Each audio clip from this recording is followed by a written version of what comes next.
Mga kabalita, may bagong requirement na sa pagpaparehistro ng SIM. Dapat daw kasi live ng kinukunan ang selfie. Okay? Sa utos na inilabas ng National Telecommunications Commission o NTC, bawal na yung paggamit ng file photo.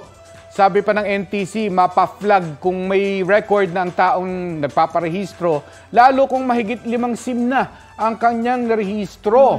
Oo, sa nakaraang pagdinig kasi sa Senado, natukoy na nakalusot sa online registration kahit nga itong larawan ng nakangiting matching.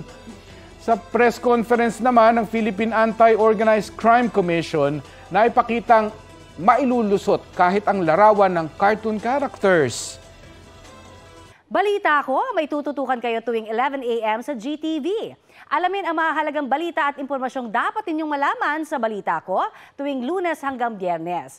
Mag-subscribe din po sa GMA Integrated News sa YouTube. Sa mga kapuso naman abroad, maaari po kaming masubaybayan sa GMA Pinoy TV at www.gmanews.tv.